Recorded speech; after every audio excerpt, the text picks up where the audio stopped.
ladies and gentlemen. Welcome back to the Armchair Booking Wrestling Podcast. I'm your host. My name is, let's see, what's a good word begins with S? Stupendous, super. Let's go with super, because stupendous. They wore that out at WrestleMania. So they did, yeah. Yeah. So I am Super Steve, and joining me is delicious Dwaylon Davis. You knew that was coming. Oh, I knew it was coming. I knew it. And that one, there's actually a background story to this one, ladies and gentlemen, because yesterday Dwaylon celebrated his birthday. Yep. And his wife posted on Facebook about him being absolutely delicious. And so Kyle, those who know who I know Kyle is, Kyle said that ought to be Dwaylon's new nickname on the podcast. And all I responded with was done. Yeah, I saw that. Done. Done. So that is Dwaylon's henceforth. His name is now Delicious Dwaylon Davis. And that is like one of the funniest things ever. By the way, happy birthday, brother. Thank you. Appreciate it. And for those of y'all listening, definitely send Dwaylon a happy birthday on his Twitter at fat_daddy73. Yep. That's how you find him. And we'll go through all that as well with all the other contact listing info. After I announce, we're going to be talking about something that I don't see how we've actually kind of skipped over this, except for the fact we knew it was going to be a lot of stuff to talk about. Yeah. The year 1995 in wrestling world. Yeah. Because, wow, what a dumpster fire of a year. It really was. It was just, and I mean, as a whole, like we were talking about before the show started, a lot of people just want to think that 1995 was just a terrible year for WWE. No, it was an awful year for, WCW also. WCW was pretty bad in 95 also. Yep. And so basically the title of the episode was 1995 as bad as people think it was? And we'll kind of, we'll talk about that because there was some good things that actually happened. Yeah. Because if the entire year was nothing but bad, we would probably not keep watching wrestling. Yeah. Yeah. It was very eventful, that's for sure. But until, I'd say, I don't know if it was the worst year, but it's something to. I mean, it's kind of up there, though. Yeah. But before we started that, I will go ahead and give the rest of our contact listing info. If you want to email us, it's armchairbookingpodcast@gmail.com. You can find us on Facebook at facebook.com/armchairbookingpodcast. Find us on Instagram at armchairbooking. Find us on Twitter at bookingarmchair. You can find us on TikTok at armchairbooking. You can find us on YouTube. You know that if you're watching the video. We have no other video platforms, so we'll put this on for right now because I don't think there really is any other options for right now. No, I don't think so. Yeah, and any audio platform you can think of, we are probably there. If we're not there, let one of us know, and we will do what we can to get ourselves added. And you can also, like I've mentioned before, you can find Dwaylon on Twitter at fat_daddy73. Make sure you go on there and say happy birthday, Delicious. He'll appreciate that. Yeah. And you can also find our merch at tpublic.com/user/armchair-booking-podcast. Unfortunately, you can no longer get the travel coffee mugs, which makes me really sad. Yeah. But I mean, hopefully they'll give them in the future. They said they might, but for right now, I'm going to guess it must have been a business decision. Maybe they weren't selling as much. Yeah. Probably because I think whenever you see the mug, some people may not know you can look at other options. Yeah, they may just think I think they only have the coffee mug and don't realize you could pick other options. But you can get a phone case just like that. And you can get t-shirts and you get the mask. I'm not getting the mask out. but you can get I actually keep it with me whenever I'm at work just in case if I have to go somewhere like the VA like I did the other day and you have to wear a mask. Yeah. But unlike this past Sunday where I had to take my son to the emergency room because he decided to chip a little bone off of his tibia in a scooter accident, which he's no longer allowed to get on scooters for a long time. It's the second time he's had a scooter accident that's led me to taking him to the ER. So the first time he fell and had his hand stuck out or arm stuck out, and That one could have been a lot worse. This one, he actually did break a bone, which apparently he's happy about. Um, and it's just a little chip. He's telling his friends that he broke his ankle like really bad, and basically his foot is hanging on by a tendon. Well, So, he's got to play it up for the fellas, though. oh, he does. I mean, and now, his best friend, our next door neighbor, he's like, man, I want to break my ankle now. I'm like, no, you don't know. So I need to tell his dad, yeah, you need to watch out for, make sure, he's Yeah, not. because he's going to do something to try to hurt himself. Because Yeah, if you see him start climbing on the roof saying, he threw something up there and needs to get it, you may want to watch him because he may try to jump off like he's Superman. yeah, So, but anyway, I mean, that is kids. yeah, He broke a bone. I mean, it's not like how they break bones in wrestling because we've seen how they do that. Yeah, because he got this little bitty crack. You could see it on the X-ray. In fact, and the doc showed me on the X-ray, it only shows up on one side. So if that tells you it's a little bitty, chip off. He's acting like it's Sid Vicious's ankle, where it's like it's just dangling. Yeah, and so he's going to have the boot. I actually have an appointment tomorrow morning at the doctor's office for us to go over a lot of things. But he's got a walking boot and he's got crutches. He still can't put any weight on it yet, and we're going to have to go down to Florida with him. Yeah. So that part's not going to be as fun for him because, we're going to be on vacation going to, taking my daughter down, to Orlando to help her move in, but also we're going to be hitting Universal Studios at least, I think 2 days while we're there. Well, he'll get his workout in with those crutches. Oh, he will, so, but anyway, and I'm trying to think any other kind of wildness that could have happened. No, nothing I can really think of. Yeah, because we were talking about blood sugar beforehand. Yeah, right? That's what we do when we become old men, or old-ish. Blood sugar and CPAPs. Yeah, CPAP machines. My CPAP machine is like that's having some really, really wild dreams. So I'll be getting some really good sleep though. I mean, when you have the nice dreams, it means you have the nice REM sleep, which means you're sleeping good. Yeah. So, yeah. I mean, we used to talk about just wrestling back in the day. Well, when we were in school, we talked about other things besides wrestling. We talked about what teenage boys talk about. Yeah. Now we talk about CPAPs and blood sugar. But anyway, I digress. So when you think about 1995, what are some of the things that kind of stick out in your mind? Let's see. Kevin Nash being world champion for a year.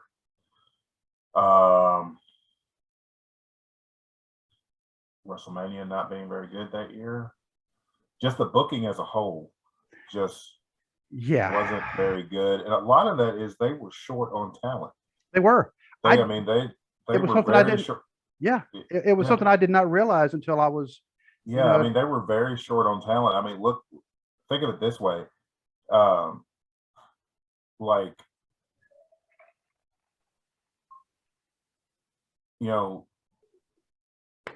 it's like, who really did they have to put against Kevin Nash in the main event? Shawn Michaels would have been the only person because I'm trying to think what happened. Was Razor even at Mania? No, he was. I think he was serving a suspension that WrestleMania. Okay.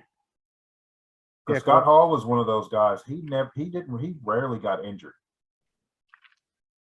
Usually, if he missed a big match, it was generally because he had gotten in some trouble. And he was good at doing that too. Yeah. Well, like, let's see. When Kevin Nash was champion, I'm getting this information from CagesideSeats.com.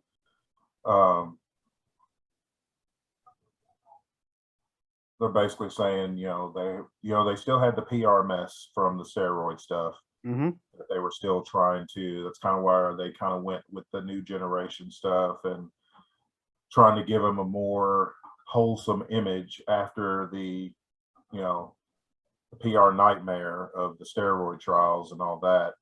And they were trying to go with younger faces because a lot of the guys that were the big stars for, during the golden era were some of the people involved in the steroid issue. Mm-hmm. So they had to get away from that. So Vince turned to Kevin Nash, but they're like, business got worse. Mm-hmm. You know, and it says here, in Kevin Nash's full year as champion, house show attendance averaged less than 3,000 people a show, bottoming out in September of '95, they were averaging about 1,940 people Ooh. per house show. Yeah. Said not only was live attendance down, so were ratings, pay-per-view buys, and merchandise. It's like everything was just, all the metrics were down, you know, while Kevin Nash was champion, which Kevin Nash gets a lot of blame because they're like, well, he couldn't put butts in seats. He couldn't, move merch or anything. One thing, merchandise in 1995 t-shirts were terrible. Don't let anybody tell you that they weren't. They were awful looking t-shirts. They're not like just like this one I'm wearing now. They're not like how they've been since like Austin 316. Really, which was the very next year. The very next year, yeah. Austin 316 and the NWO. Yeah, year. Really, the beginning of great wrestling t-shirts started with Austin 316 and the NWO. Those were the two hottest selling t-shirts. But as far as merch goes, it's like they had, you had the big foam fingers and all that stuff. And it's like that stuff worked in the 80s. But come mid 90s, it's like for me, I feel like part of the issue with 95 being such a bad year is not only were they pushed too hard to go the opposite direction from the steroid trials. Mm-hmm. They tried to make everything. You look at NXT 2.0, that'll give you an idea of what they were. At least the color scheme or whatever will give you a kind of an idea of what they were trying to do in 95. Everything was bright and colorful and outlandish characters, and it's like nothing was. You had no really grounded characters besides like Shawn Michaels. I mean, really, you had Kevin Nash, you had Shawn Michaels, Razor Ramon, to an extent, 1, 2, 3 Kid, and Bret Hart. Other than that, you had Garbage Man and clowns, and you just had all of this. I mean, it was literally a circus. You even had a clown there. Yeah, you even had a clown. In fact, not only did you actually had the second clown, because the first clown had left. Yep. And was using the Doink name and was sued because he was using the Doink name. Yeah, yeah. And because that was Matt Osborne. Yep. Matt Bourne, I think was his. He used the name Matt Bourne. Yeah, he went by Matt Bourne, but yeah. But yeah, Matt Osborne. Yeah, because now he would be like the Bourne identity. But anyway, but yeah, they sued him, and and from what I was, I can't remember if that was on. That may have been on the YouTube video that I watched, because there's a YouTube video that does the entire timeline of 1995. Oh wow! Yeah, it's a little over an hour long, and it actually does date by date by date. So if something happened in wrestling on whatever date, they talked about it. Mm-hmm. And so that's why some of these things I was like, wow, did it happen in 95? I think it was like, wow, did that actually happen? Because they actually mentioned their roster fell down to like 45 people. Yeah. And I mean, you had a lot of the older guys left. A lot of them ended up going to WCW, especially like Hogan and Savage. Two of the biggest names from the first boom period. Yep. Were working for the competition. Of course, it wasn't great down south either. No, because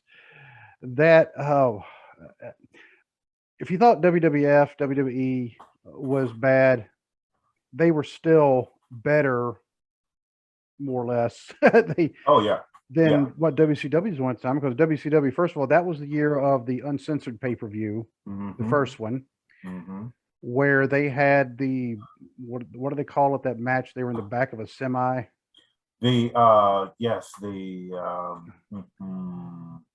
Can't remember the name of the match. I know Barry Darsow was called the Blacktop Bully. Yep. He was wrestling Dustin Rhodes. Yep. My diabetes meter telling me my sugar's too high. Oh, whoops. It's all right. It does that sometimes. Yeah, Okay. It's all right. Not worried about it. Well, ladies and gentlemen, I'll tell you right now, if I see Dwayne start slumping over, we might have to end the show. Yeah. I'll make a judgment call. You know, if you see me give the thumbs up, I'm okay. Now, if I pull the old Batista, then it's like, nah. Yeah. But yeah, so it was Barry Darsow, the Blacktop Bully, and Dustin Rhodes, King of the Road. That's Yes. it. Yep, King of the Road. And which, I don't know whose idea was that.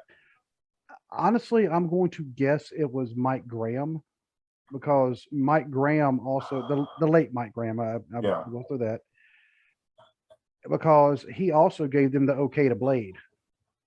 Yeah, which was a huge no-no at that time in WCW, and they both got fired as soon as as soon as the match ended. Gone. Which on the pay-per-view, the match was pre-recorded. It was in the daylight, and everything else was at night. Yeah, the rest of the pay-per-view was at night, but that was in the middle of the day.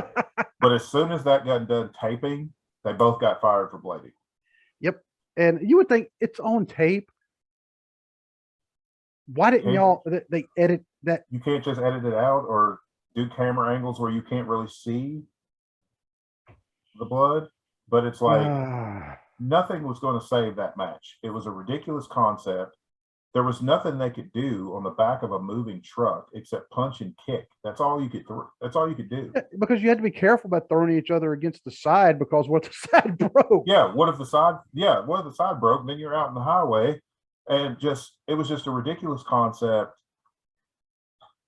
that, they were giving Dustin Rhodes nothing at that time. It was like they were trying to push him as Dusty Rhodes Light, but it wasn't, it wasn't working.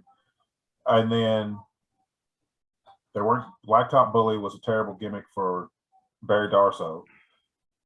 It was just dumb all the way around. But that was indicative of the booking style for WCW in 1995. So don't just think it was WWE that had terrible booking. No, it was all across the country, all different promotions. The sad thing about Barry Darsow, I'm trying to think if he ever had another good character, even after that, because before he was Blacktop Bully, well, Repo Man, that was one of the ones. I was entertained by Repo Man. I mean, it definitely had a ceiling of like. Oh yeah. Middle of the mid card at best. Middle of the mid card, yeah. Middle of the mid card at best. I mean, not Intercontinental Champion or anything. No. He was like here. He may have stole it. Yeah, but that would have been funny and in character. To me, the gimmick was funny, but it's still Smash is like the highest point. Yep. Of his career was Smash of Demolition, and and Crusher Khrushchev. Yeah, those were both good. I mean, he started as Crusher Darsow, which morphed into Crusher Khrushchev. Yeah, and somehow the accent. Everybody else started trying to at least try to speak with a Russian accent. Not him. He's like, nope, nah, can't do it. Nope, ain't gonna do it. Nope. But yeah, but Crusher Khrushchev was over. I mean, it really was. Yeah, and it worked. He worked well with the Russians, and that was great. And then of course, him and Axe with Demolition. It's like one of. I still feel like Demolition, because of the concussion lawsuit and WWE trying to push them out of history. This is why they had the New Day beat their record. Demolition is still a very underrated tag team, in my opinion. Absolutely. Because they need to be in the Hall of Fame. Absolutely, because they carried that tag team division on their back, and they played they started out as WWE's answer to the Road Warriors, and then they just, because of their talent and creativity, they morphed into something completely different. And another thing about Barry Darsow, when Demolition turned face, I was kind of okay with it, even though I liked them better as bad guys, as heels. Barry The Darso, gimmick fits a heel better than yes, a face. everything Barry Darso did fit better as a heel. Even though if you ever listen to him, he's actually a super nice guy Oh yeah, in real life.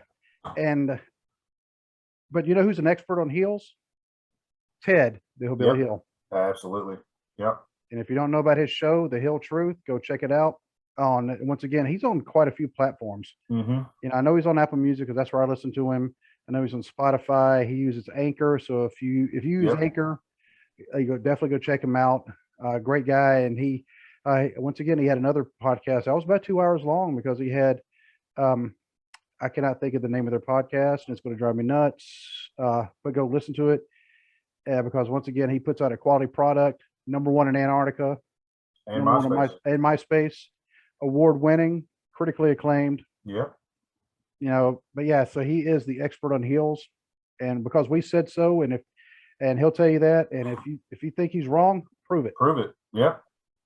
So, but anyway, so after on Uncensored, there was a few other matches that I don't even want to get into. It was just not a good pay-per-view, and No.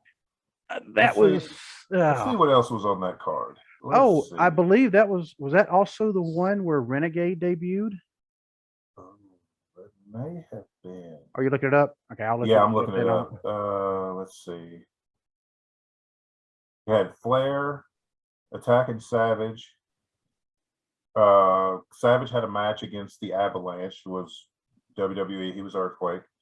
Flair got Avalanche disqualified because he attacked Savage. Flair was dressed in like a woman, attacked Savage, posing as a fan. Had Falls Count Anywhere, Texas Tornado tag team match. One too many stipulations on there. Between the Nasty Boys and Harlem Heat. Normally, I would think that'd be a pretty good match normally, but Harlem Heat were the World Tag Team Champions, and the titles weren't on the line. Exactly. You have a match with two different stipulations in it, and the titles aren't on the line, even though the champions are involved in the match. Let's see. Before the pay-per-view, Hogan's manager, Jimmy Hart, was kidnapped, tied up in an undisclosed location by Vader and Flair. During the match, let's see, Hart escaped and joined the Renegade at ringside. Masked Man appeared, attacked Renegade. Hogan beat Vader. Here's how Hogan, oh my God, I forgot all about this. Hogan beats Vader. It was a strap match. Is that the one where he drug Flair around? He drug Flair around and touched all the corners, and they awarded the match to Hogan. I remember watching that one. I was sitting in my dorm room in Japan, and I'd rented the video, and I wanted to smash my VCR. I cannot believe it because, and also in a strap match, the whole point is you have it strapped to you. I mean, attached to you. You're not supposed to be able to take it off. Yeah. The whole match, Hogan kept taking it off, walking around. Yeah. You know, he'd walk around and pose, or he'd take the strap off and then whip his opponent with the end that was supposed to be attached to him. And to top it all off, not only did he drag the wrong man around to each corner, his world title was not on the line. Because Uncensored, everything was unsanctioned. Mm-hmm. So, big bag of dumb. That's what that is.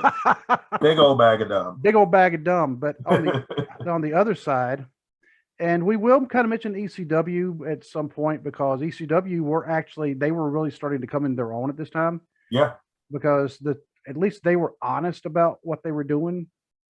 Oh yeah. You know, if that makes any sense. I mean, they were hardcore. They never made any bones about what they were and what they were, trying to accomplish. But the other pay-per-views, the Royal Rumble, this is actually considered one of the worst Royal Rumbles, even though it actually has one of the most memorable spots. But this was the Shawn Michaels, the first time he won, and it was 1 minute intervals. Yeah. So And I believe this is also the one where Carlos Colon, he was one of the entrants, and Gorilla Monsoon referred to him as a youngster, even though he was like 42 years old at the time. It was something. But yeah. So no, this youngster, I'm like, Carlos Colon, that dude's been wrestling for a while. I was like, man, I remember watching him. Yeah. And yeah, but and of course that led up to WrestleMania 11, where I get it. They had such a big celebrity presence because that was the main event, was Bam Bam and LT. Yeah. I also feel like they But had a big celebrity presence because, again, they were short on talent they were. and they needed some stuff to fill out that runtime. Because if you notice, they had all kinds of skits with celebrities Yeah. throughout that show, and it's like the only thing I will ever go back and watch on that card is Diesel and Shawn Michaels for the title. Yeah. I mean, LT and Bam Bam Bigelow was good for what it was. Yeah. It still shouldn't have been the main event. No. That should have been Diesel and Shawn for the title. And I mean, I get why some wrestlers do not like it when non-wrestlers are in the matches and they win. Now we do know here lately, though, the celebrities coming in have actually been training because they've actually been doing well. Yeah. But like even that match, Bam Bam Bigelow main evented WrestleMania. Yeah, he lost. Storyline wise, he lost the match. But like, he should have made more money than what he did. I remember an interview with him, and he said he made $250,000 just for that match. Yeah. But for putting over a retired, now granted it's LT. A lot of people say arguably the greatest football player ever played. But Bigelow made $250,000 for that match, but I think LT made $2 or $3 million for that match. That's ridiculous. That's what I'm saying. It's like, and LT would not have looked as good as he did if it wasn't for Bam Bam carrying through the match. Because Bam Bam was just phenomenal. I mean, he was when Bam Bam first came out, when he was, I want to say he started in Memphis. I think so. Yeah, and he was this guy who weighs close to 400 pounds, and he's doing drop kicks like he's a cruiserweight. Yeah, he's doing drop kicks and moonsaults. And if you really want to see what Bam Bam Bigelow is all about, what he's capable of, go watch him during his ECW run. I mean, especially his feud with Taz. ECW, honestly, ECW showed him more respect than any of the other companies that he ever worked for. They showed respect for his talent as an athletic big man. I mean, he was a ECW World TV Champion and World Heavyweight Champion. And when he first went to the WWF back in the day, he was getting a good push. Andre didn't like him. Yeah. So his push basically got killed because Andre beat the tar out of him, like for real, at Survivor Series. Yeah. But like you said, though, the Kevin Nash and Shawn Michaels match was a pretty decent match. Shawn, there's been the speculation that he botched the jackknife on purpose. Yeah, I've heard he's kind of sandbagged that one. Yeah. And because even Nash has said it, him and Nash, they were like best friends, but even Nash was like, yeah, he did that on purpose, trying to, because when he got him up, when he almost laid him back on his feet, and then he kind of flopped down. But it's not like Shawn Michaels to kind of sandbag any moves ever, SummerSlam 2005, but which was hilarious. It really was. I mean, and I only say that if he'd been in the ring with anybody else, I would have called him unprofessional. Right. But him being in the ring in 2005 with Hulk Hogan, who had agreed upon plans of a 3-match series with Shawn, and then decided that's not going to work for me, brother. We're just going to do this one match. I'm going to win, and that's it. I really don't blame Shawn for making Hogan look like a fool. Oh, and it was funny. But there was one match at Mania 11 that honestly you put the two names there, and you're thinking, oh, this match is going to be great, and it stunk up the joint, and that was Bret Hart and Bob Backlund in the I Quit match. Oh God, yeah. And part of that was Roddy Piper going, "What do you say?" Yeah, every 2 minutes, he was screaming into the microphone. What do you say? What do you say? And what do you like, say? Shut up! It's like, shut up, Roddy. And at They one have point, they would have a much better match at.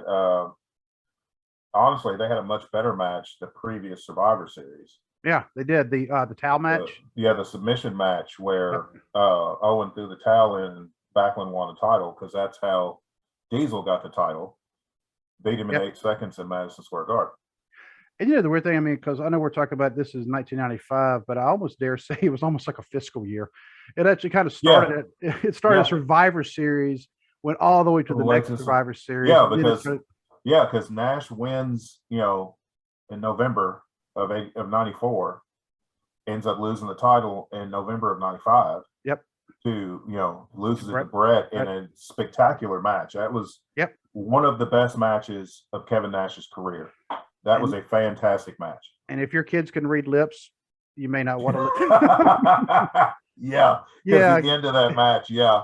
His reaction, I was like, wow. Oh yeah, he said that. It's like, oh yeah, he said it. Yeah, he sure did. So, but I mean, going back to the Kevin Nash thing of him getting, it's kind of like a coach in professional sports. It's like team does good, coach gets the praise because he coached a good game and all that, but the team loses and the coach takes all the heat. Nash took all the heat for the poor business that happened during his title reign. But what was he supposed to do? Like, the first In Your House was him and Sid. Nash got injured on a power bomb. That was when he hurt his elbow. Yep, injured his elbow. It was his right arm, because like the next match they had, Sid was working on his right arm, but he kept, anytime he'd do like the arm wringer or the arm twist, he always did it like the wrong direction. Yeah. So so it made that match not be as great. And they're so used to working on the left side anyway. Yeah. So I mean, I can't get that mad at Sid for that. But you had that, and I mean, I've always liked Sid Vicious. I mean, Sid, he had the look, the intensity, the presence, everything. He's a big guy, but a lot of times, big guy versus big guy matches are not that entertaining, because especially if it's two big guys with limited skill sets, which is what you had with Nash and Sid, and then they both used a power bomb. So basically, all match you were getting punches and kicks and forearm shots, trying to get the other in the power bomb. Yep. Here's how bad the main event scene was. Mabel wins King of the Ring, and then gets a shot at Kevin Nash at SummerSlam in the main event. That was the main event of SummerSlam 95. And it just, and I get it was a world title match, but it's like, this was a Monday Night Raw match. Kevin Nash versus Mabel for the WWF title should have been on Monday Night Raw, not at the main event of SummerSlam. And Mabel literally almost broke Kevin Nash in half. Yep. By dropping his 450-pound rear end on him, on his back. Yeah. I mean, after he was told not to do that spot. Yeah. And Vince McMahon wanted to fire him. As soon as he walked off stage, Kevin Nash was the one that said, no, don't. Yeah. Don't fire him. But I mean, it's like, okay, you take a banana, you lay it down, and you take your hand right in the middle, and just and you see what's good. That's what almost happened. Yeah. And that's also the same year. Just a couple months later, Mabel broke the Undertaker's orbital bone. Yep. With a botched leg drop. Yep. And so that was something I was even trying to think. I was like, okay, where was the Undertaker at during the SummerSlam stuff? When all that was going on, because they had. I don't remember, because the only two matches I remember from SummerSlam 95 is Shawn and Razor in the ladder match, the rematch for Mania, and then Nash and Mabel. I mean, not for the same reasons I remember the ladder match. No. Ladder match was excellent. Actually, personally, I prefer the SummerSlam 95 ladder match over the WrestleMania 10 ladder match. The WrestleMania 10 ladder match is historic. It's important in the the history of the company, but personally, I prefer the 95 SummerSlam ladder match. But I don't know where Undertaker was during that match. I don't know if he was hurt and he didn't have. I don't know if he didn't have a match. I can't really think of anybody that he'd be wrestling on that show. Kama stole the urn, yep. melted it down, made a big old chain. Yeah, and they had the casket match because that was during the time Ted DiBiase had the $1 Million Corporation. Yep. Because he had Kama and IRS and Sid and Tatanka. Because that's when Tatanka had turned heel, and yeah, I didn't like Tatanka as a heel, but that's just me. No, it just didn't work right. And I forgot Hakushi against the 1-2-3 Kid. I might have to go back and rewatch that match. I am too, because that sounds like it'd be a good match. Yeah. Let me see. Barry Horowitz beat Skip. Oh, I remember that feud. Yeah. Bret Hart defeated Isaac Yankem by disqualification. And see, that says anything. So we had a couple high spots because you had Shawn and Razor in the ladder match part 2. Mm-hmm. And you had Bret Hart being wasted fighting somebody who's supposed to be an evil dentist. And this is long before Britt Baker, an actual dentist. And you could have had Bret Hart and Diesel for the title. Yeah. Instead of King Mabel, who nobody wanted Mabel in the main event. No. Fans didn't want Mabel in the main event. Wrestlers didn't want Mabel in the main event. I mean, he already had a track record of injuring people. And you put him in the main event anyway. What was Kevin Nash supposed to do with Mabel? How are you going to get a good match out of that? Because, I mean, you weren't getting a good match out of Mabel anyway. He was just a big guy, limited mobility, extremely limited skill set. But he could do like this. I mean, God rest his soul. Yeah. You know, I don't want to speak ill of the dead, but just factually, he was extremely limited. He was just a tall, very big man. And Vince McMahon's eyes popped out of his head and was like, well, here's a monster heel. But if he can't move around and really do anything, then what kind of match are you getting? And then Kevin Nash, who I like Kevin Nash. I've always liked Kevin Nash.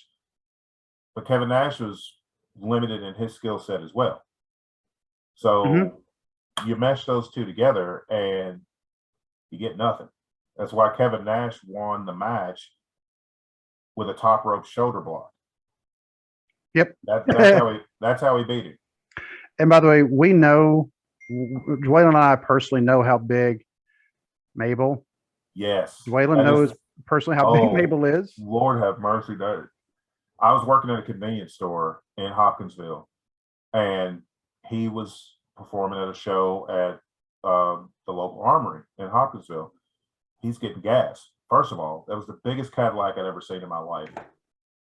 And then this man walks through the door, and I'm standing at the register, and I'm just like, I felt like I was looking up, forever. And I'm like, you're Mabel. And he's like, yeah. He's like, yeah. He's like, you a fan? And of course, I'm like, of course. And it's like, which I'd seen him on TV and, everything, but it was just like, I'd never seen a human being that big. I mean, he was tall and broad and that's the biggest white suit I'd ever seen in my life, because he was wearing a solid white suit. And I mean, it was a good looking suit, but whoa, that was a big man. Good Lord. And wearing white will make him look even bigger. Yeah. So that was a big man. God rest his soul. And I met Kevin Nash a few months ago up in the Fan Fest thing they had up in Chillicothe, and there's a picture, and I think I posted it on one of our social medias. I can post it again.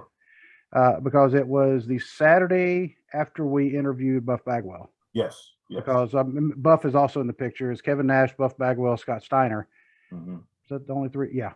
And Kevin Nash is standing right beside me. I'm 6'1", and I'm looking up at him. Yeah, and you're like this. Yeah, it's like, I mean, yeah, that dude. I mean, now he's not the biggest person I've ever seen. You know, that's because I saw Sean Bradley.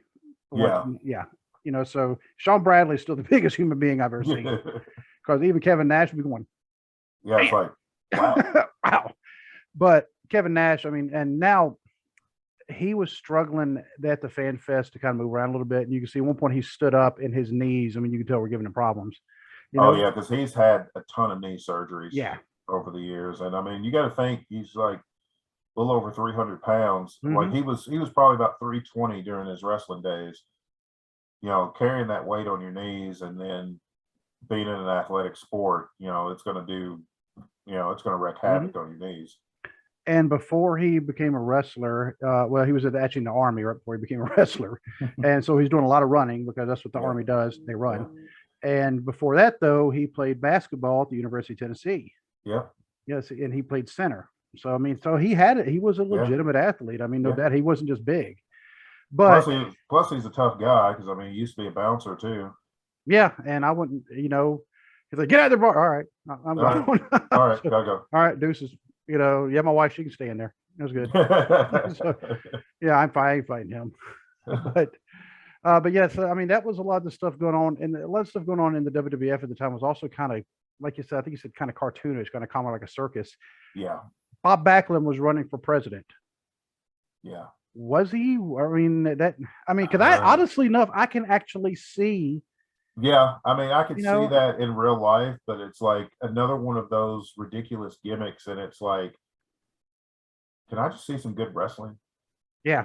Even then, in '95, and I mean, we were, you know, early 20s, and it's like, can I see some good wrestling? That's all I'm asking for. You know, I don't want all the, and I think a lot of it, though, you and I were privileged when we were coming up as wrestling fans to be able to watch Mid-South and Memphis and the NWA, specifically Jim Crockett Promotions. And we saw wrestling first. Yeah. And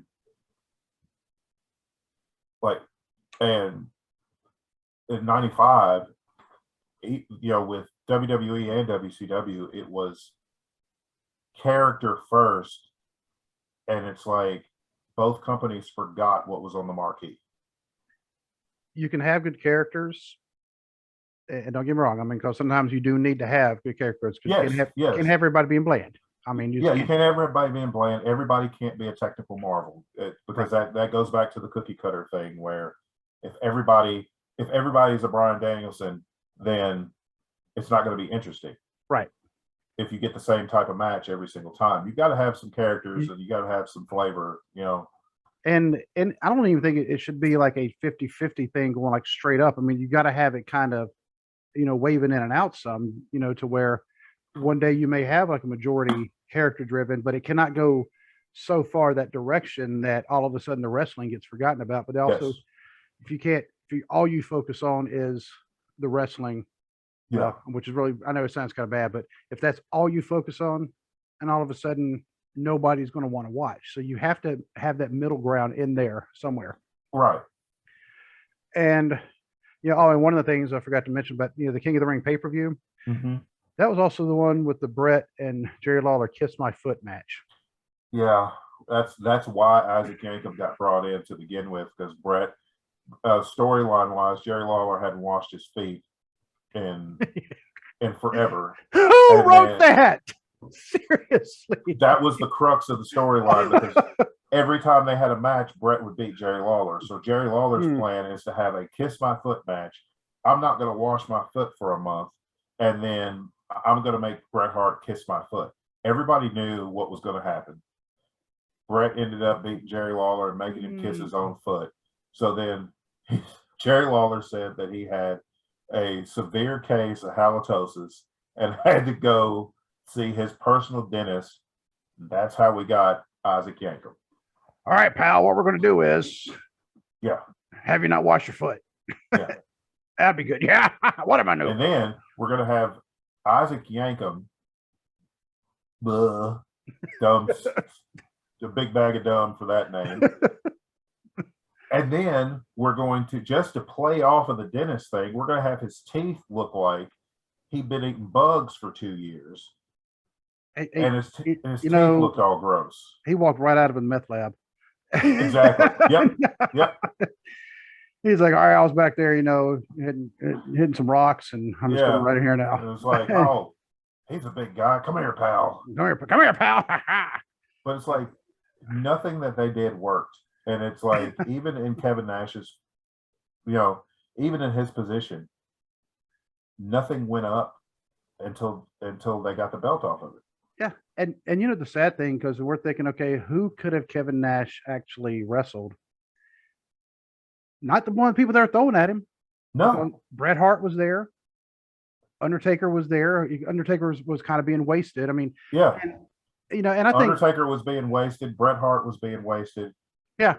They were doing more with Shawn than they were with the other two, but really, in a sense, Shawn was being wasted in the mid card.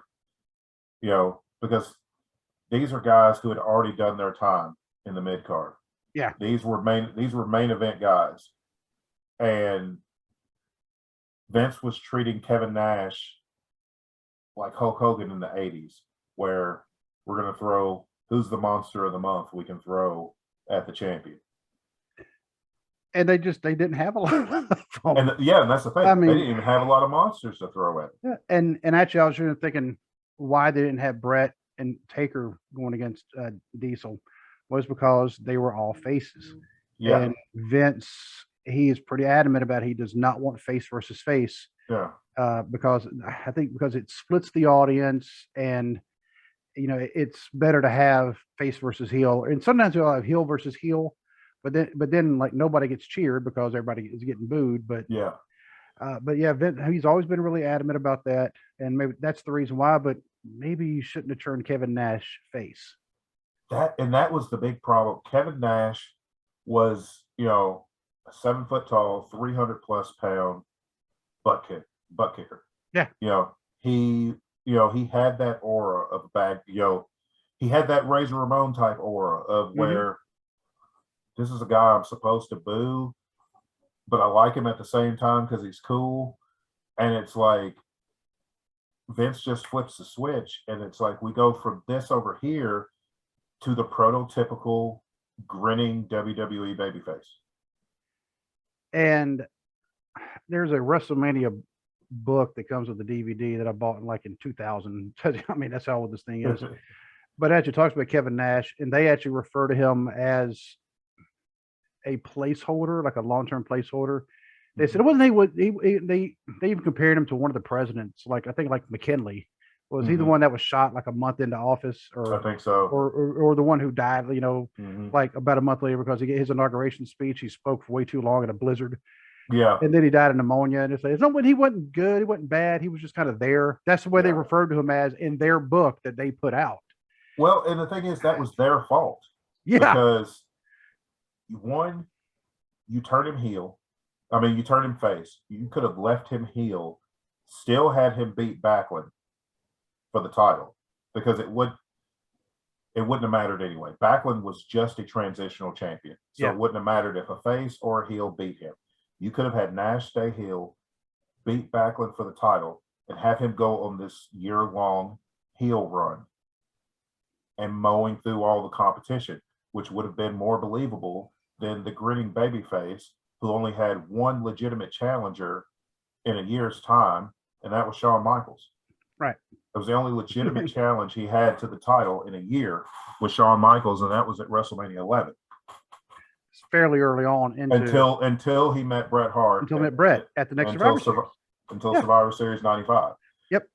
But you notice how quick things got better as soon as he lost the title. Because as soon as he lost the title, he went back heel. He all of a sudden he had an attitude again. He had the attitude, and that's what was missing. The entire title run was that attitude, that edge. And meanwhile, on the other side, on the other channel, they had Hogan. Oh, I didn't notice Ric Flair almost left WCW during this time because Hogan was no showing TV tapings. Mhm. And Flair, I Yeah. mean, was legitimately, Yeah. mad about that. And they talked him into staying, but Hogan, of course, started bringing in, his buddies. He brought in Savage, which Savage wasn't a bad one. I mean, Great. Savage is fine because that's one of the, for me, that's Savage's top 5 all time. But Yeah, that's okay. But, he's Beefcake bringing it. or whatever Ed Leslie's name was. Yeah, he was bringing in Beefcake, and he brought in the Nasty Boys, and he brought in, oh my God, just this whole group of people that amounted to nothing. Just to be perfectly honest, that amounted to nothing. Oh, and taking up spaces that could have been used to sign talent. But you know what else they had? Pasta Mania. That was that year. That was the year of Pasta Mania. Oh my God. And yeah, that was the year that Hogan was plastering his name on everything. And I noticed a weird thing about Hogan. A lot of people don't talk about. I don't know why they don't talk about it. Maybe it's like the elephant in the room. He should always have the mustache. I said it. Yeah, because whenever he decided, I think he shaved the mustache for a movie role or something. And he just left it off. And he just left it off for a while, and it's like, no. I need that mustache, dude. Yeah, there's too much face. Exactly. There's too much. It's just not right. And it's weird when he shaved the mustache, and with him being as bald as he actually is. Yeah. Him and Jesse Ventura actually look a lot alike. Yeah. So, but he had his Pasta Mania and some of the other bad pay-per-views or pay-per-views that had some bad events that make you go, who's writing this? Okay. The Bash at the Beach. Well, that one actually has some pretty decent matches, but the fact that there's hundreds of thousands of people, there's like 9,000 people right there watching the Bash at the Beach. This was the one I had in California. Then they had the Dungeon of Doom. Good Lord. And I mean, and the bad thing is, poor Vader got sucked into that crap. Yeah. Because for a while, Vader was in the Dungeon of Doom, and it's like, I mean, you got Vader, in my opinion, the greatest big man in the history of pro wrestling. And then you got this group of clowns over here. Yeah. I mean, you got Kevin Sullivan, who deserved better, because Kevin Sullivan is, very underrated. Character work, in-ring work.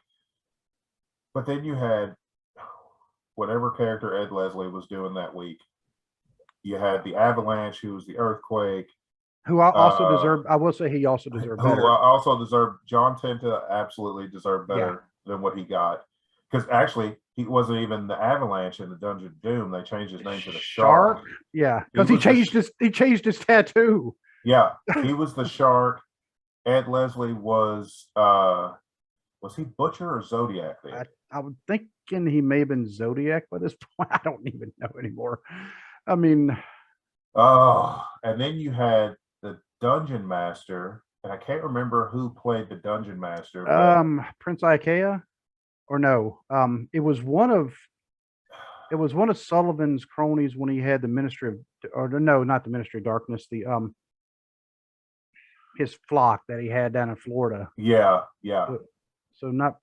I can't remember his name. Yeah. But he just sat there rambling. Yeah. And it's like, none of it made any sense. They even had Luger and the Giant in the Dungeon of Doom. Jimmy Hart was the manager. It was just like the Island of Misfit Toys. I think they make like Watch Mojo videos about things like that. But it's like, who is booking this? And what was Eric Bischoff booking this at the time? I think he had started to. He was involved. Oh, Lord. And Flair was the booker during part of this, but Flair always said he did not want to be a booker because Flair likes to be in the action. And Flair, he'll even tell you his mind, he can't focus on any one thing for too long for him to be a booker. Yeah. So I mean, and that's just him. I mean, he's like, nope, don't make me booker. I'm not going to be able to do a good job at it. He even says it. And so Kevin Sullivan actually went back to being Booker at one point. And Sullivan may have booked this because he was involved. I don't know. I mean, well, this was not his Prince of Darkness stuff from Florida. This was Scooby-Doo Mystery of the Week type stuff. Yeah. I mean, just I'd have gotten away with it too. Yeah. For your stupid kids. But the Great American Bash that year, and this is how I'll say, I'm not trying to bag on anybody, but I'm going to bag on some people. The Great American Bash that year was held at the O'Hara Arena in Dayton. Uh-huh. The Dayton O'Hara Arena was the same one where ECW, they actually held quite a few of their pay-per-views there. Yes, it did. Yep. And so ECW, they were never as big as, they were always kind of next tier. I mean, and they were always put on. I mean, they were them. I mean, they definitely had their own identity. The O'Hara Arena was not exactly known for being like this grandiose arena. Right. So, and so for them to hold the Great American Bash there and not the Nutter Center right across town, which, by the way, the King of the Ring the year before was held at the Nutter Center. Yep. Although they kept the heartland of America. They never would say it was in Dayton. Yeah. It's like they were ashamed to say they were in Dayton, which I've lived there. I don't blame them. And my daughter, she's taking a year off from school, obviously, but yeah, her school, Wright State, that's where the Nutter Center is. My daughter worked at the Nutter Center as a part-time job for a little bit. Yeah. So, but I just thought that was kind of comical. It was held at the O'Hara Arena. But one of the things that, speaking of Luger, this was the year Luger made the surprise debut of Nitro. He had worked. He was on like a handshake deal, but nothing was written. His contract had expired. After that, it was like a per appearance. Yeah, and he had said that he was going to sign a new contract. So he worked Sunday night for WWF in Halifax, Nova Scotia, and then Monday on the debut episode of Monday Nitro, he walks out in the pirate shirt. Yeah. I mean, now granted, probably the best dressed he's ever been. Probably. Yeah. But he comes out there and people are like, what is going on? Which, I mean, it made for good, it was good shock value for the first episode. But it was like, that's when things started getting dicey as far as contracts go, because Luger worked for WWF Sunday night, and Monday night he was working for the competition.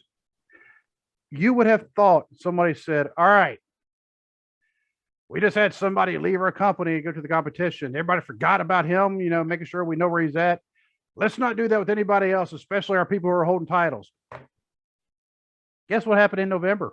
Or maybe in early December. This is what I think about the WWF women's title. Flop. Yeah. And she did not want to do that either. She did not want to do that. Eric Bischoff pressured her into doing that. He's like, it'll be great for your career, and it'll be, your name will be the talk of the business and everything. And it didn't work out. It didn't work out. No, because she disrespected the title by throwing it in the trash. Mm-hmm. And then she was persona non grata for like 20 plus years in WWE. They just acted like she didn't exist. And then, so you burnt this bridge over here. Mm-hmm. And then what did they really do for her in WCW? She was she was the only woman to hold the WCW Cruiserweight title. Yeah. But that's it. They never built, they promised her a women's division that they never came through with. They promised them to have a whole division and a championship for the women's division. Never did that. Eric Bischoff simply did it for shock value, which that part worked, but it didn't do anything for her. If anything, it killed her career. And I imagine probably the conversation afterward that she dropped out. She went backstage. She was like, "Hey, Eric, I dropped the belt in the trash." "Yep, you sure did." "All right, now who am I going to wrestle?" "What?" "What?" "Excuse me?" What? "Oh, you wanted to wrestle?" "Wait a minute." "Oh, we just wanted to, I just needed you to drop the belt in the trash just so on live TV. I just needed you to do that. And I didn't know you were serious about the rest of it. And it's like, but tell you what, I see a monster truck with your name on it. Yeah. And speaking of monster trucks, because that happened not long after Halloween Havoc. Halloween Havoc. And so this is like you said, we can't just say it was WWF no. because who thought, okay, first of all, having them going against each other, monster trucks to begin with, interesting, not a great idea. Interesting, like, okay, that's different. Put them on top of an arena. Yeah. And then Then let's push the Giant off the side. Yeah. And then have him walk in the arena 5 minutes later. Yeah, and then have him stroll in for the main event, like, hey guys, how you doing? Here's the thing. They did not even limping. No, not limping, not going, not even like selling a shoulder injury or anything. Just they even had like a helicopter view of the building. Like, oh my God, he fell off the roof. And it's like they were acting like he was dead, and then he just pops up and he's like, yeah. All right. I mean, he just pops up like Vin Diesel in a Fast and Furious movie, like everything's good. Let's get started. But they did the sumo monster truck thing because they were trying to, it was one of those things where they were trying to branch out and get their name on some monster trucks and get, some publicity in that world. And yeah, nothing ever came of it. Don't do it on the top of the arena. Yeah. I want to know how they got the trucks up there, actually. Yeah, me too. That's a logistical thing. But I mean, that was a god awful card to just, and then the Giant wins the title. First of all, Hogan comes out, like you said, with no facial hair. And I don't know what no. No. Hogan has that mustache. Yeah. I mean, he really does. He's wearing all black. And I don't know what purpose the whole black outfit was, because he still did the same old Hogan red and yellow shtick. So yeah. I don't know what that was about. The Giant comes out like it just no sells everything. No sells the monster truck thing, the attempted murder on the roof. We're just going to no sell all that. And then he wins the title on a disqualification that wasn't explained until the next night on Nitro. Oh, and you're forgetting the most important part. The Yeti. The Yeti. Which was a mummy. I don't know why they kept saying a Yeti, because it was a mummy. No, not Yeti. Yeti. Yeah. And then he comes out and they just double bear hug Hogan. And it looked really perverted. It did. It looked really bad. It looked really bad. It was one of those where you're gonna like put your hand over your kid's eyes if they're in the crowd. I don't know what's going on here, but and it's like just, and then there was so much outside interference. You had Luger, you had Jimmy Hart turning heel, turning on Hogan and siding with the Giant, and then just what was this the Giant? Was this his first title run or title win? Yes, this was his first match. Okay.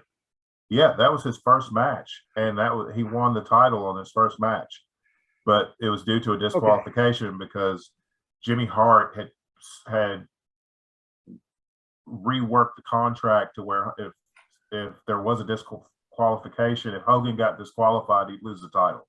So Hogan ended up getting disqualified. I think he hit the Giant with a chair or something. Right.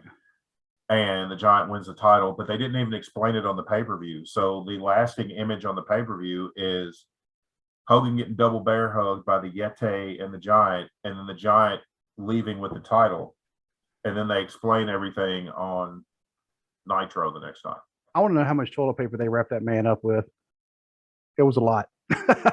Oh my God! Because that was Ron Reese underneath all that. Mm-hmm. Ron Reese is another legitimate 7'7" guy. Yeah, that got saddled with a ridiculous gimmick. Oh, and the Giant. Kind of a sidebar. Paul White, Big Show, whatever whatever you want to call him. I heard an interview with him, and I think it was on Jericho's podcast like a few years ago. And he was talking about when he won the title, and he's brand new. Like you said, his very first match, he won the title. He's like, so what do I do with the belt? Whatever. They're like, oh, you wear it. You the champ, man. You the champ. Yeah. So he's wearing it in restaurants, wearing it in airports, and finally one of the guys like Sting or something told him, he's like, "Dummy, take the belt off." You don't have to wear it everywhere. You just have to. Oh my God. Yeah, he's like, "Yeah, you're the champ, man. You wear it." And he's like, "All right, I'll wear it." Speaking of being saddled with terrible gimmicks, the Big Show, Paul White, the Giant, whatever you want to call it, when they first brought him in '95, they brought him in under the guise of this is the son of Andre the Giant. Yeah. No, you not do. They should never have done that to that man because he was always going to get that comparison anyway. Yeah. Due to his size and his look, that is an unfair comparison to saddle on anybody. There's only ever going to be one Andre. Mm-hmm. Andre was a one of a kind, and it wasn't fair to Big Show to put that on him. That's a lot of pressure to put on a rookie. Yeah. To say, oh, well, here's the character you're going to play. You're the son of Andre the Giant. And it's like, to me, that's first of all, it was distasteful to the memory of Andre, me personally. Second of all, that was not a good thing to do to Big Show being a rookie, is put that kind of pressure on him. Oh, I've got to live up to this. You know, that's something you can't live up to, being Andre the Giant. And that was probably Hogan's idea, to be honest. I mean, and because I know I saw some interview, and when Big Show or the big man, the Giant, when he was in the crowd, kept kind of grabbing at Hogan, and Hogan, I just all I could think about was Andre, and it's like, no, why'd you do that? Come on now. And I'm pretty sure Andre, his daughter, I mean, because he actually has a daughter, you know, she's going, I have a brother. What? Nobody told me. I'm pretty sure they probably didn't talk to her before they just ran with this whole storyline. And it's just like, so folks, trust me, it wasn't just WWE, it was WCW also. The only company, honestly, that '95 was actually good for was ECW, because ECW was getting hot in '95. They were getting a cult following. People were really starting to pay attention to what they were doing. And here's the thing, ECW was always known for goofy characters, but they never lied to you and tried to tell you that it was something that it wasn't. It's like they laid everything out of what they were about at every show, but they gave people their money's worth. And I feel like they were the only company during that time, especially that year, that were giving people their money's worth. That was the only show that you could leave and feel like, I had a good time, I was entertained. Yeah. There was some good wrestling. There was some train wreck hardcore stuff. There was some goofy skits, but I was entertained through the whole show. This is where Steve Austin cut his teeth on promos. This is exactly where he first started shaving his head, because he was going bald anyway. Yeah. Trust me, sometimes you just got to shave it. Just let it go. One of my friends said that because he was going bald and he shaved his head because he said, if I'm going to go bald, it's going to be on my terms, not Mother Nature's terms. Exactly. But one of the things, two more, if you want to call them, events that happened. One, the collision in Korea, that was in 1995, which I don't know if that's a positive or negative, because apparently the wrestling was good. However, all the circumstances, I mean, the wrestling was good, but the travel, the accommodations, the North Korea, North Korea, the politics, all that was rough on everybody. But the wrestling was good. I believe the main event of that show was Flair and Tatsumi Fujinami for the title. Oh, was it Tatsumi Fujinami or was it Antonio Inoki? Let me, because Inoki was one of the people who was actually helping arrange that. But that was, ask Scott Norton about his opinion on that. Yeah. Collision in Korea. There it is. Right there. There it is. I don't know if you can see it or not. Yeah. Antonio Inoki and Flair. Okay. I think Fujinami was actually on the card, though. Let me see. Because I know at one time Fujinami, like there was a time where Flair was the WCW World Champion and they were using the the other belt, the belt they had Yeah. made when Flair had left and gone to the WWF, and Tatsumi Fujinami was the NWA World Heavyweight Champion. He had the big gold belt, and I think that's why I thought that was the show they were on. You know what? Fujinami wasn't on this. Oh, He I wasn't thought on he that was. show. Mm-mm. Oh wow. Hawk Warrior, that's what they called him. Yeah. Did you ever watch the Dark Side of the Ring about the I haven't watched that one yet. That one, Scott, well, like I said, yes, ask Scott Norton about what he thinks about his trip in North Korea. Yeah. Because I mean they were about ready to just flat out execute him because of something he told his wife on the phone. Mm-hmm. And it says, oh, Wild Pegasus, who was also known as Chris Benoit. Chris Benoit. Yep. Flying Scorpio, which I'm pretty sure is Too Cold Scorpio.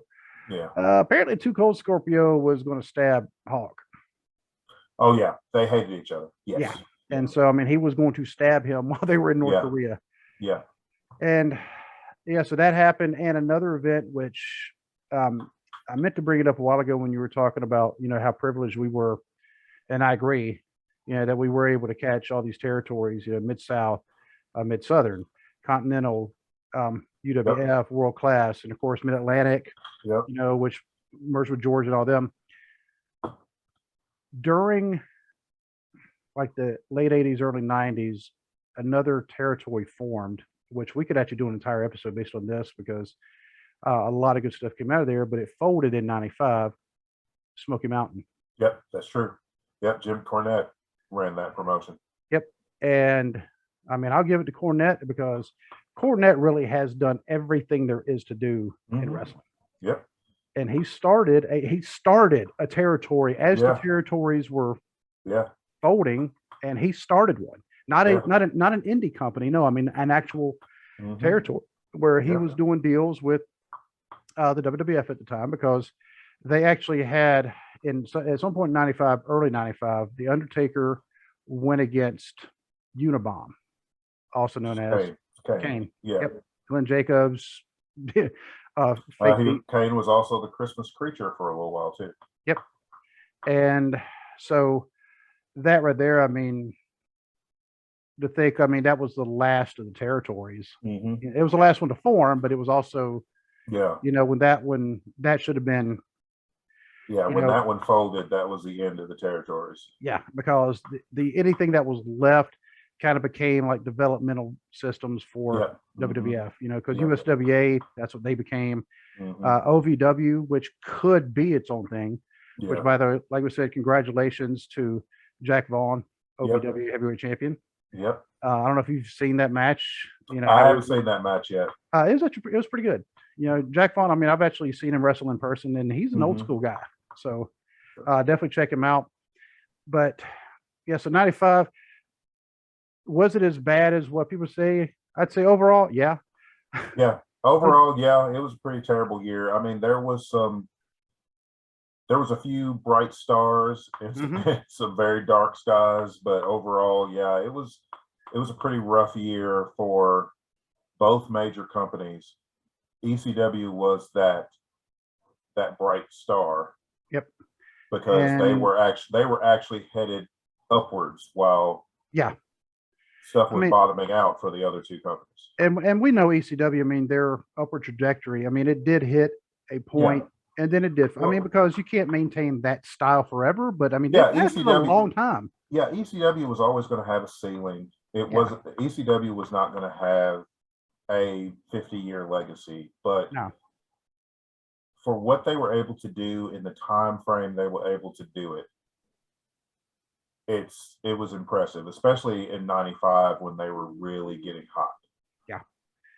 And we kind of didn't talk about a lot of stuff going on in Japan, but there was a lot of things going on. And this was, of course, the day before everybody had the internet. So a lot of stuff that was kind of unnoticed, but New Japan was doing a lot of good stuff. At one point they had an event over there. It had been like the equivalent of a pay-per-view where they had like 13 different companies in Japan all came together. This one event. Think about that. You couldn't do that here, even with the indie companies. I don't think you're going to get 13 different ones. And I've seen a couple where they had like 2 or 3. And this is, fairly recent, where they had some cooperation to get 13 of them. Yeah. I mean, you couldn't even do that even back in the territory days when they have like all these super cards where you had like the Mid-Atlantic or NWA, AWA, you may have World Class, you may have like 4 or 5 on a show, but not 13. I mean, no. So there were some bright spots, but yeah, 95 down year, surrounded by 2 good years actually, because 94 was a decent year. 96 was definitely an upswing. Yeah. So but any last words before we wrap this up? No. It was good to talk about some old school stuff. We'll definitely have to do some more of that. There's a lot of, I mean, I just turned 49. You'll be 49. End of August. Into August. I mean, we've watched wrestling since we were little bitty. I've been watching wrestling since I was 5 years old. I mean, there's a lot of history there that we can cover. Oh yeah, and we love to do it because we love to talk about new stuff too. But it's just good to go back and talk about the old stuff. So even if it is, I mean, don't want to be a totally negative show, but it is still fun to talk about it because it's not like the people we're talking about were just bad in that year. Because Kevin Nash, we know the influence Kevin Nash had in wrestling. Oh yeah. We know the influence Hulk Hogan had in wrestling. And both of those, good or bad. I mean, a lot of stuff we hear about stuff that went on behind the scenes. We weren't there, but we only hear the stories that they tell. Yeah. And so we kind of just talk about the stories they tell. But I mean, to us, it's still interesting. And it all lends to the overall story, and that is professional wrestling, which we love to watch and we love to talk about. Hence why we have the show.